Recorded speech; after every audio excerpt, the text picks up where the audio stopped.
Oke, kali ini sebuah film yang menceritakan seorang lelaki multitalenta dan sangat terobsesi menjadi pembalap motor profesional, tapi malah rela mengorbankan karirnya demi mantan istri tercinta. Tentunya penuh dengan aksi epik yang semoga bisa menghibur menemani kita bertangkurak ria. Dan seperti biasa, 1, 2, 3, gaskuy! Dan marilah kita simak alur cerita dari film Burnout.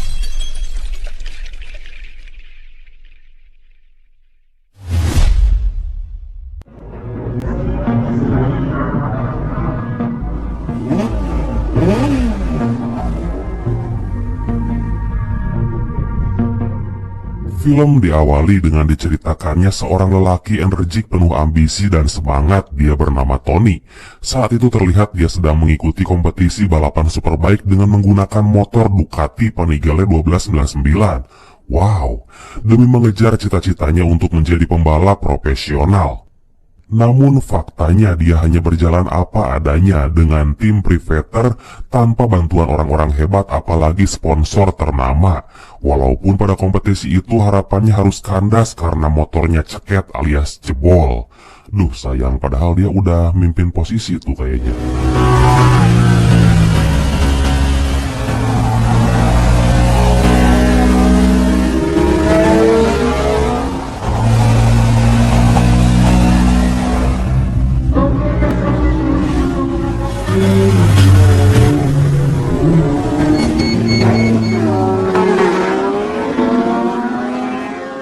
Hingga di akhir lomba dia dihampiri oleh seorang pimpinan tim Ducati bernama Mike Peterson.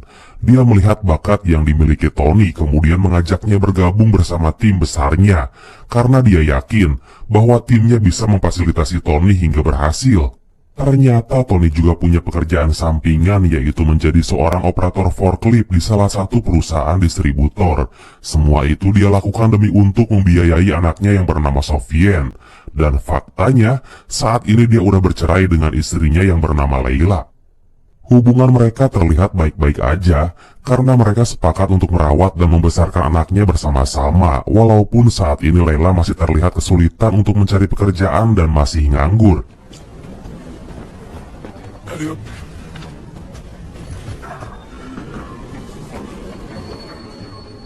Tony terlahir dan dibesarkan di lingkungan yang sangat keras, hidup di lingkungan yang syarat dengan perkelahian sampai narkoboy. Sejak kecil dia udah terbiasa berteman dengan orang jahat, terlebih sampai saat ini, dia masih sangat terlihat akrab dengan seseorang bernama Mosa, seorang pemimpin gangster jalanan yang udah menganggap Tony sebagai saudara sendiri. Singkat cerita, Tony menerima tawaran dari Mike untuk bergabung di tim Ducati, dan Tony mulai bergabung dengan pembalap lain yang kali ini menggunakan motor Ducati Panigale 959 untuk terus berlatih demi target yang diberikan, yaitu bisa lolos ke ajang balapan profesional Superbike dan MotoGP.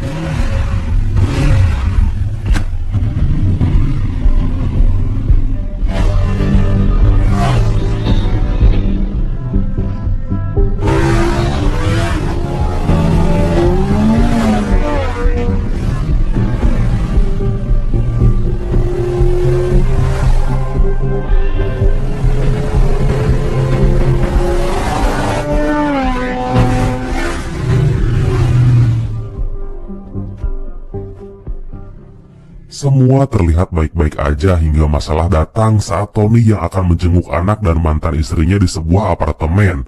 Dia melihat sekelompok gangster yang baru aja keluar dari apartemen itu. Dan betapa terkejutnya saat Tony melihat apartemen mantan istrinya itu sangat berantakan. Kemudian terlihat Leila kayak habis disiksa gitu. Tony bingung dengan apa yang terjadi, hingga akhirnya Leila berterus terang padanya. Ternyata selama ini Leila punya pekerjaan sampingan dengan menjadi seorang kurir narkoboy untuk kelompok yang dipimpin oleh seseorang bernama Jordan. Jordan marah sama Leila karena barang narkoboynya hilang gara-gara dicuri oleh pacarnya sendiri. Je pensais pas faire ça longtemps. Juste quelques mois. Leila, tu fous de ma gueule?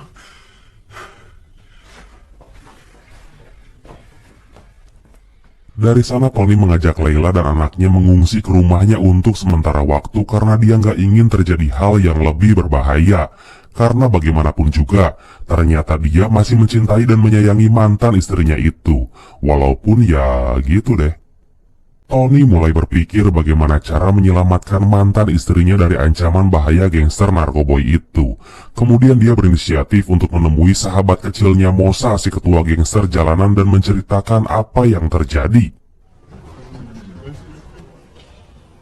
Vas-y, laisse. Va chercher Fabrican. Mosa kaget banget karena dia tahu Lela lagi berurusan dengan kelompok kartel besar narkoba yang dipimpin oleh Jordan. Dan faktanya, kelompok itu ternyata masih punya bos besar yang bernama Miguel. Tapi Tony bersikeras untuk bisa membantu Lela dan minta alamat markas mereka kepada Mosa. Setelah Mosa memberitahunya, akhirnya Tony mendatangi semacam kafe gitu. Di sana dia langsung meminta untuk bertemu dengan Jordan yang telah menyiksa mantan istrinya. Hingga akhirnya dia berhasil menemuinya.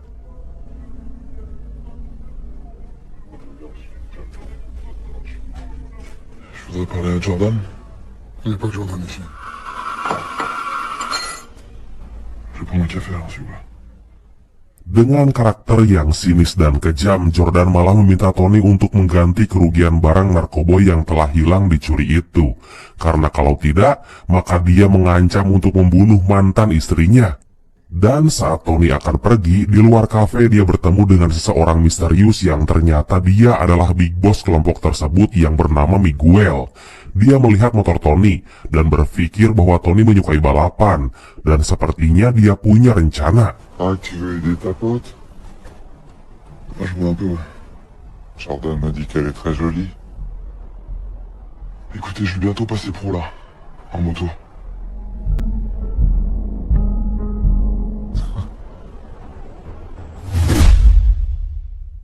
Malam harinya saat dia lagi mengisi waktu bareng Lela dan juga anaknya, tiba-tiba Tony menerima telepon misterius dan menyuruhnya untuk mendatangi sebuah tempat yang ternyata itu sebuah salon tato.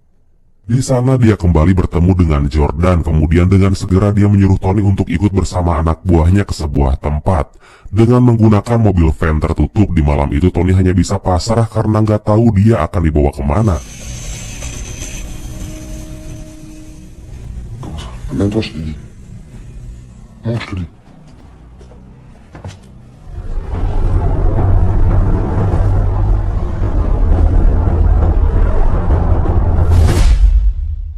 Singkat cerita, dia sampai ke sebuah tempat. Tony kemudian ditinggalkan di sebuah area parkir yang luas seorang diri. Hanya ada sebuah motor Ducati Panigale 1299 merah terparkir di sana. Hingga tiba-tiba datanglah seseorang pria bertopeng menghampirinya. Tanpa banyak cekah pamatuk, dia menyuruh Tony untuk mengantarkan sebuah tas dengan menggunakan motor Ducati itu ke tempat semula, yaitu salon tato yang tadi. Tapi dalam waktu 2 jam aja, dan jika terlambat, dia mengancam akan membunuh mantan istrinya. Pria itu hanya memberitahu rute yang harus dia lewati dan aturan di perjalanan yang harus dia turuti. Tanpa buang waktu, akhirnya Tony melakukannya. Dia berangkat dan gaspol dengan barbar. Ternyata dalam rutenya dia harus melewati jalan tol dengan menggunakan motor. Kemudian harus berhenti di sebuah rest area untuk bertemu anak buah lainnya yang bertugas untuk mengisi bensin.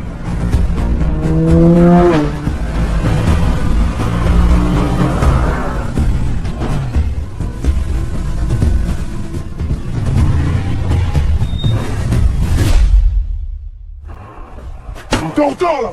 Qu'est-ce que t'as foutu? T'as soif? Ouais. C'est bon. Tony segera melanjutkan perjalanannya kembali demi mencapai waktu 2 jam yang telah ditentukan. Hingga saat dia kembali menggaskeun motornya di jalan tol, ternyata polisi mengejarnya dan Tony berusaha untuk kabur.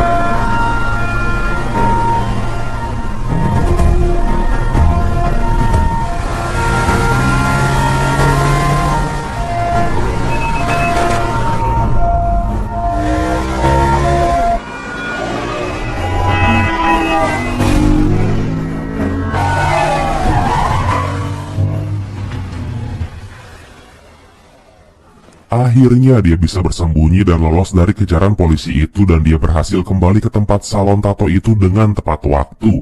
Dia disambut oleh Jordan dan Miguel juga ada di sana. Ternyata ini semua hanyalah ujian dan semacam training gitu. Dan saat itu pula Miguel berpikir bahwa Tony bisa dia manfaatkan untuk menjadi seorang kurir dalam kelompok kartelnya. Kemudian dibuatlah persetujuan bahwa saat itu Tony akan dimanfaatkan untuk menjadi seorang kurir selama 2 bulan lamanya. Dengan cara yang sama kayak tadi, Tony gak bisa menolak karena dengan cara itu Tony bisa melunasi hutang istrinya dan menghapus masalahnya. Dari mulai saat itu konsentrasi Tony mulai buyar, dia sangat kesulitan untuk membagi waktu antara pekerjaannya sebagai operator forklift dan latihan dengan tim Ducati milik Mike itu. Apalagi tugasnya sebagai kurir selalu dilakukan tengah malam dan membuatnya kurang istirahat.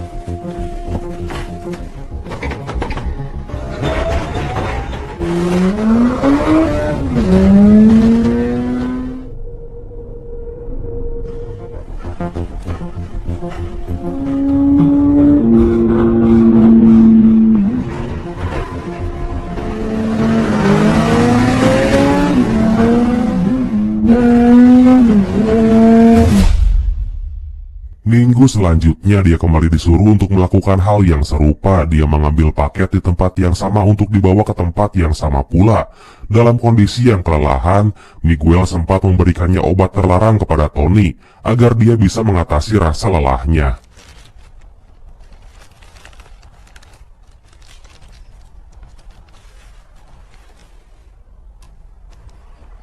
Voilà, alors déconne pas. Hingga saat di perjalanan, Tony kembali dikejar oleh polisi yang saat itu menggunakan moge ber-cc gede. Tony sempat kesulitan untuk kabur. Motor Ducatinya digaskeun sampai ngerev dan gak bisa lebih cepat lagi. Tapi saat dia akan tersusul oleh polisi itu, tiba-tiba Tony melakukan pengereman mendadak dan berbelok di persimpangan. Mantap.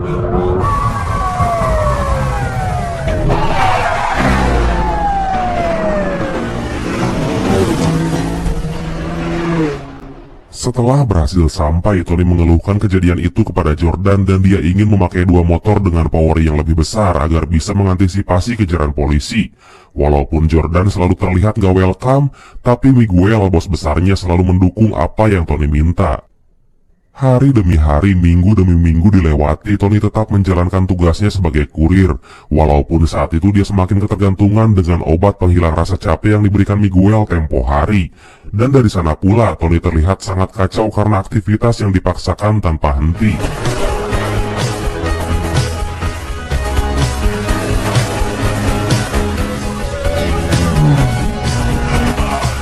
Kehidupannya kini telah terjebak dalam dunia hitam. Walaupun impiannya adalah menjadi seorang pembalap pro, tapi tuntutan pekerjaan itu menghalanginya. Dia harus siap berangkat kapanpun Jordan menghubungi dan menyuruhnya.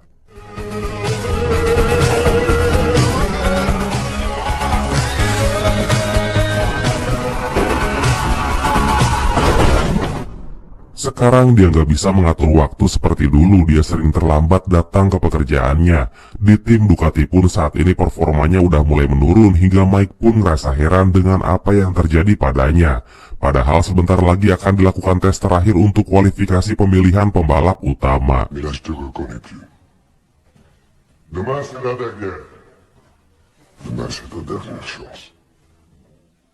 Hingga pada suatu malam, Tony kembali dihubungi oleh Jordan agar bisa menemuinya di sebuah bar milik Miguel untuk membicarakan sesuatu. Ternyata saat itu Miguel dan Jordan akan merencanakan sebuah transaksi dengan mafia lain yang dipimpin oleh seseorang yang bernama Farid. Dengan memanfaatkan momen kerusuhan di kota mereka yang saat itu lagi terjadi demo besar-besaran dan aksi anarkis terhadap pemerintah setempat, dan Tony ditugaskan untuk mengantar paket narkoboy kepada kliennya Farid. Femme qui veut que je mette les gamins à l'école publique. J'en ai rien à foutre de ce que tu penses, Farid. Malam itu Jordan menghubungi Tony. Dia menyuruhnya untuk menunggu di depan salon tato seperti biasa. Dan tanpa diduga datanglah Mosa bersama gengnya yang baru mengetahui bahwa selama ini Tony sahabatnya bekerja sama dengan kelompok Jordan dan Miguel yang menjadi rival abadinya. Je sais ce que je fais, ok? Tu fais la pute pour Miguel, toi, maintenant? Une fois, s'il te plaît. Qu'est-ce qu'il fout là, lui? Ah, rien du tout. Il sage. Fils de chien. Singkat cerita, mereka telah sampai di tempat pertemuan yang direncanakan. Di sana terlihat Farid yang udah menunggu. Walaupun sebetulnya Miguel gak menyukai bisnis dengan kelompok Farid. Terlebih saat itu Tony diharuskan untuk mengantar ke lokasi yang sangat berbahaya. Dengan dibekali motor trail berjenis KTM 500 EXCF, Tony berangkat menjalankan misi pengantaran paket itu dalam waktu 10 menit untuk diantar ke sebuah titik yang diminta oleh Farid. Di tengah situasi huru-hara di kota itu, Tony berhasil melewatinya.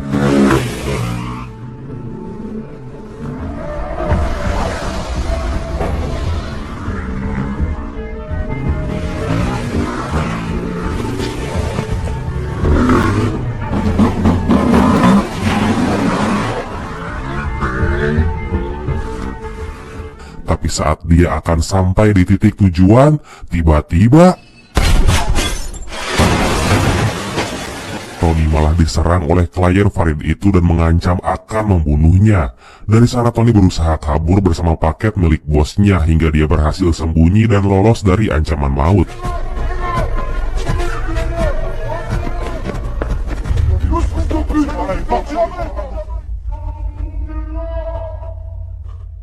Kemudian dia menelepon Jordan dan ngasih tahu apa yang terjadi, bahwa saat itu dia dijebak dan diancam akan dibunuh oleh anak buah Farid.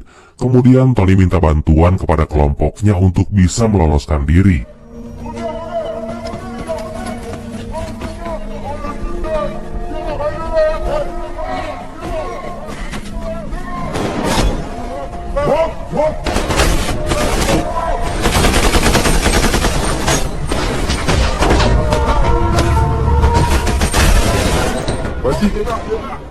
Akhirnya Jordan berhasil menyelamatkan Tony. Dari sana Tony ternyata betul-betul bisa dipercaya sepenuhnya dan semakin dikagumi di mata Big Boss Miguel. Walaupun saat itu Tony terlihat sangat lelah dan udah capek dengan semua kegiatan itu. Tony pun dipecat dari pekerjaannya dan dia juga gagal di tim Ducatinya karena dia mengalami crash saat sesi kualifikasi pemilihan pembalap utama. Dia betul-betul ngerasa tamat dan hancur karena impiannya untuk menjadi pembalap profesional kini telah musnah.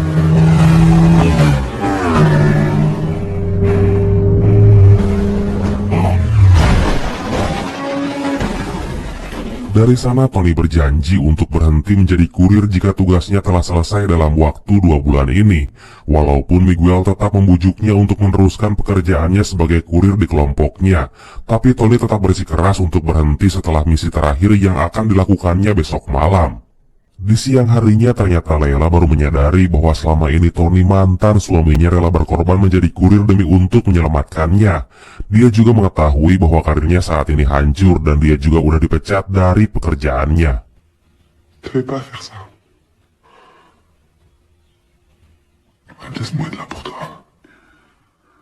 Akhirnya malam itu Tony melakukan tugasnya yang terakhir. Dia berhasil mengantarkan paket tepat waktu ke tempat yang telah ditentukan. Kemudian di sana dia langsung menemui Jordan bersama kedua kliennya.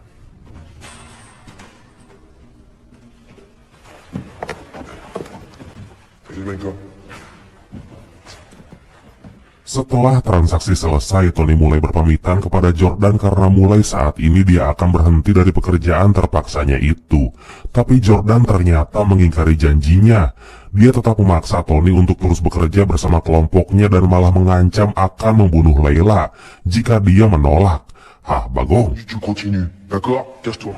Parce que sinon je vois ta meuf et je la saigne. Je la saigne!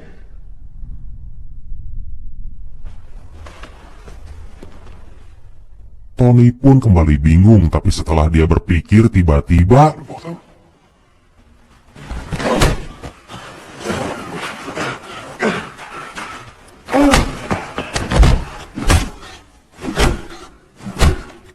Tony berhasil membunuh Jordan yang emang menjadi dalang kehancuran hidupnya itu. Hakan si Jordan. Kemudian dia langsung menghubungi sahabatnya Mosa untuk membantunya dalam situasi ini.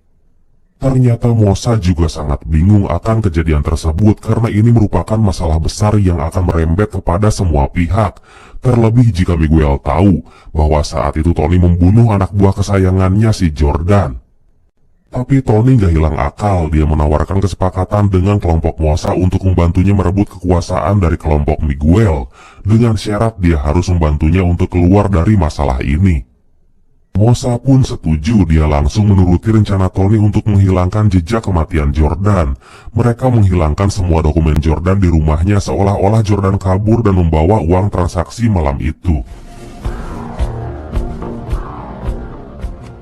Keesokan harinya Miguel bersama kedua anak buahnya langsung mendatangi rumah Tony karena emang dia curiga kepada Tony setelah lost contact dengan Jordan. Tapi dengan cerdiknya, Tony mengarang cerita bahwa saat ini Jordan telah kabur dan berbelot untuk bergabung dengan kelompok Farid yang tempo hari mengkhianatinya. Pourquoi je comprends pas, c'est quoi le problème? Il est où maintenant, Jordan? Qu'est-ce qui s'est passé hier soir? Comment ça? Et Jordan? Jordan, il est resté là-bas, Il est où? On bouge. Miguel langsung percaya, tapi dia tetap membawa Tony untuk ikut bersamanya, walaupun saat itu pula Mosa bersama gengnya telah bersiap-siap untuk menghabisi Miguel and the gang. Tapi di perjalanan Mosa kehilangan jejak saat membuntutinya.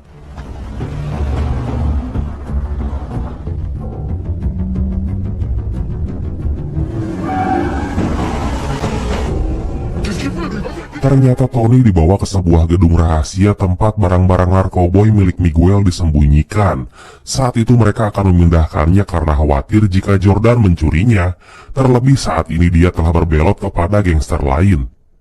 Tapi saat anak buah Miguel yang disuruh mengecek keberadaan Jordan di tempat Farid, ternyata kejadian itu diketahui pula oleh anak buah Mosa yang disuruh untuk menjadi mata-mata.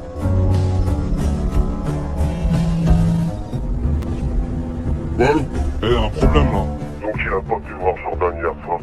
Dan setelah Miguel tahu bahwa sebetulnya Jordan telah mati, saat itu pula Mosa segera menelepon Tony untuk segera melarikan diri. Karena Miguel udah tahu bahwa Tony yang telah membunuh Jordan. Dan saat Miguel memanggil Tony untuk dieksekusi, Là?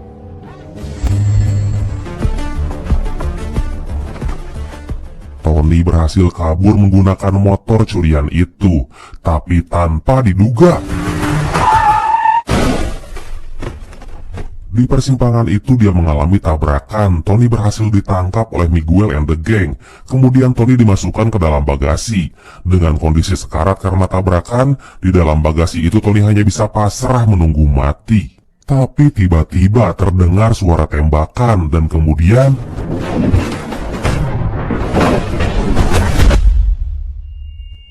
akhirnya Mosa and the gang berhasil melumpuhkan Miguel yang menjadi rivalnya selama ini. Kemudian dengan segera, Mosa sahabat sejatinya itu menyelamatkan Tony yang udah sekarat. Wow, mantap!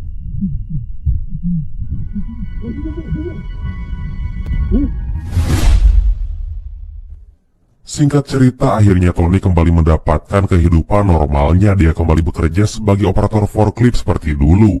Kemudian Tony dan Layla rujuk kembali dan menjadi keluarga yang sakinah mawadah warohmah. Tapi pada suatu malam saat Tony menunggu Layla tidur, dia mengambil motor Ducati Diavel di garasinya. Saat dia melihat mobil polisi di lampu merah itu, dia kembali teringat dan kangen akan masa lalunya yang penuh aksi.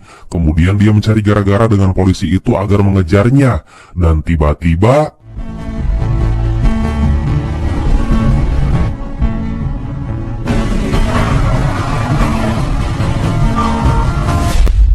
tamat. Seru banget sih filmnya. Sosok Tony ini merupakan sosok lelaki sejati. Ya mirip-mirip kami sih. Tapi sayang banget cita-citanya untuk menjadi pembalap profesional harus gagal, padahal dia punya bakat. Tapi ya itulah namanya kehidupan, Brad. Apapun bisa terjadi dan apapun bisa menjadi siapapun. Dan siapapun bisa menjadi apapun. Itulah pokoknya. Dan pesan yang bisa kita ambil dari film kali ini adalah pengorbanan terhadap orang yang dicintai kadang emang gak masuk akal dan logika. Walaupun harus mengorbankan cita-cita dan impian, tapi lakukanlah semua itu jika untuk sebuah kebaikan. Karena yakinlah kebaikan yang kita lakukan bukan untuk dinilai oleh manusia. Biarkanlah hanya Tuhan yang tahu dan akan membalas semua kebaikan itu. Oke bradku, makasih banyak udah nonton sampai akhir. Seperti biasa, mohon maaf karena masih banyak kekurangan. Jangan bosan, semoga kalian dan keluarga sehat selalu. Salam sukses, salam santuy, dan see you next time. Bye-bye.